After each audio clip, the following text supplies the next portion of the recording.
صحیح بخاری کی روایت ہے کہ اللہ ارشاد فرماتا ہے جس نے میرے ولی کے ساتھ عداوت رکھی میرا اس کے ساتھ اعلان جنگ ہے۔ تو پھر کتنا حساس معاملہ ہو گیا جب ولی کی عداوت، ولی کی دشمنی، اللہ سے دشمنی قرار پائی کہ اب اس کا میرے ساتھ اعلان جنگ ہے، تو اب پھر ہمارے لیے ضروری ہو گیا کہ ولی کو پہچانے کہ ولی ہے کون، کہیں ہم اس کی مخالفت نہ کر بیٹھیں اور ہم اللہ جل شانہ کے قہر و غضب کا شکار نہ ہو جائیں۔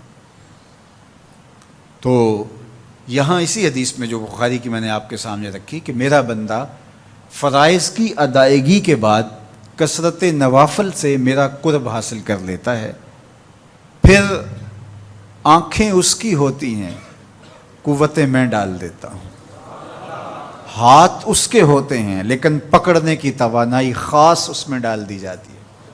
فَكُنْتُ سَمْعَهُ الَّذِي يَسْمَعُ بِهِ، کان اس کے ہوتے ہیں لیکن وہ میری اس دی ہوئی خاص قوت سے سنتا ہے۔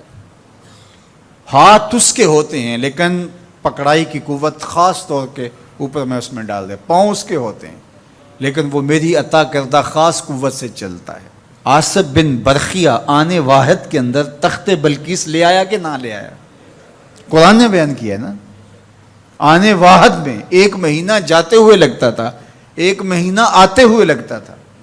حضرت سلیمان علیہ السلام نے کہا کہ بلقیس آ رہی ہے، بس وہ شہر سے باہر پہنچ گئی ہے، تو کوئی ہے جو اس کا تخت لے کر آئے، اس کے آنے سے پہلے حاضر کر دے۔ اور وہ تخت مکفل کر کے آئی تھی، 60 ہاتھ چوڑا تھا، 80 ہاتھ لمبا تھا اور کئی ہاتھ موٹا تھا۔ تو کہا کوئی ہے جو اس کے آنے سے پہلے لے آئے؟ قال عفریت من الجن، ایک جن کھڑا ہو گیا، کہا حضور میں لے آتا ہوں۔ کب لاؤ گے؟ کہا کہ مجلس برخاست ہونے سے پہلے پہلے تخت آ جائے گا۔ بڑی بات تھی، لیکن سلیمان نے کہا نہیں، مجھے اس سے بھی پہلے چاہیے۔ کیا شان ہے، پیغمبر تھے، کہا مجھے اس سے بھی پہلے چاہیے۔ تو پھر کیا ہوا؟ قرآن پڑھیے، قال الذی عندہ علم من الکتاب، جس کے پاس کتاب اللہ کے علم کا کچھ حصہ تھا۔ زبور ساری کا عالم نہیں تھا، زبور کی کچھ آیتوں کا عالم تھا۔ اس نے کہا انا آتی کا بہ، جی حضور میں لے آتا ہوں۔ یہ تو دوپہر تک لا رہا ہے، تم کب لاؤ گے؟ کہا قبل ان یرتد الیک طرفک، آپ آنکھ بعد میں جھپکیں گے، تخت پہلے پڑا ہوگا۔ یہ قرآن نے کہا ہے نا۔ اور ابھی حضرت سلیمان نے آنکھ جھپکی نہیں تھی تو تخت سامنے پڑا تھا۔ جب اس کو دیکھا تو بے ساختہ کا ھذا من فضل ربی، یہ میرے رب کا فضل ہے جس نے میری دہلیز کے ایک خادم کو یہ طاقت عطا کی ہے کہ 1 مہینے کی مسافت سے اتنا بڑا تخت آنے واحد میں آنکھ جھپکنے سے پہلے حاضر کر دیتا ہے۔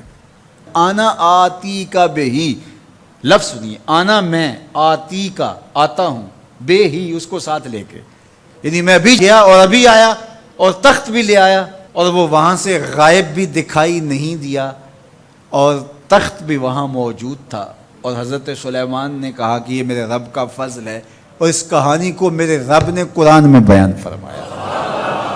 جو کرامات پچھلے انبیاء علیہم السلام کی امتوں کے اولیاء کو حاصل تھیں، وہ اس امت کے اولیاء کو بھی حاصل ہو سکتی۔ جس طرح حضور نبیوں سے افضل ہیں، حضور کی امت باقی امتوں سے، اور حضور کی امت کے اولیاء باقی امتوں کے اولیاء سے افضل ہیں۔ تو جب ان کی یہ کرامت ہو سکتی ہے کہ آنے واحد میں تخت بلقیس لا سکتے ہیں، تو اگر اس امت کے کسی ولی کی ایسی کرامت بیان کی جائے تو اس میں طبیعت میں بے چینی کیوں پیدا ہو؟ یہ تو حضرت سلیمان کی امت کے ولی کو بھی اللہ کمال دیا ہے، تو محمد عربی کے غلام کو کیوں نہیں دے سکتا؟ تو جو حضرت شاہ نقشبند بخاری علیہ رحمہ کا ذکر کیا جاتا ہے کہ جب آپ کی خادمہ کو اور آپ سے عقیدت کا دھم بھرنے والی خاتون کو کابل میں محل کی چھت سے دھکا دے دیا گیا، اور جب وہ نیچے پہنچی تو حضرت شاہ نقشبند بخاری علیہ رحمہ نے اس کو جو ہے وہ آسانی کے ساتھ زمین پہ رکھ دیا، تو حیرت سے آنکھیں پھٹی رہ جاتی ہیں اور پوچھتی ہیں کہ آپ کب آئے، آپ تو بخارے میں تھے؟ تو برجستہ بولتے ہیں تو از چبارہ آمدی من از بخارا آمدن، تو چبارے سے چل پڑی تھی، میں بخارے سے چل پڑا تھا۔ تو یہ حضور کے غلاموں کی شان ہے، اور یہ کوئی جو ہے وہ بعید نہیں ہے۔ باقی رہی بات یہ عقل نہیں مانتی، تو معجزہ اور کرامت ہوتے ہی وہی ہیں جو عقل انسانی کو عاجز کر دیں۔ جو عقل میں آ جائے وہ تو فن ہوگا۔ ما یعجز بہ العقل، عقل کی جہاں پہنچ نہ ہو، جو ظاہری اسباب سے ماورا ہو، جو چیزیں ما فوق الفطرت ہوں، تو انہیں ہی تو کرامت، قدرت یا معجزہ کہا جاتا ہے۔ اور اگر وہ عقل اور فہم اور ادراک میں آ جائیں تو پھر جو ہے وہ کیا ہو۔ تو اس کی نظیر ہمارے پاس قرآن میں موجود ہے۔ اب اللہ کا ولی کون ہوگا؟ حضور علیہ السلام سے پوچھا گیا، ابن مردوی اور باقی لوگوں نے روایت کیا کہ حضور ولی کون ہے؟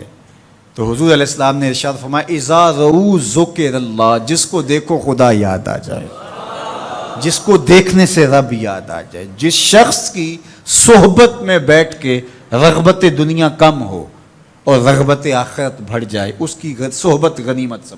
اچھا، قرآن نے جو ولی کی علامت بیان فرمائی وہ یہ ہے، الذین آمنوا وکانوا یتقون، یعنی ولی کی جو علامتیں ہیں وہ ایمان اور تقوی ہے۔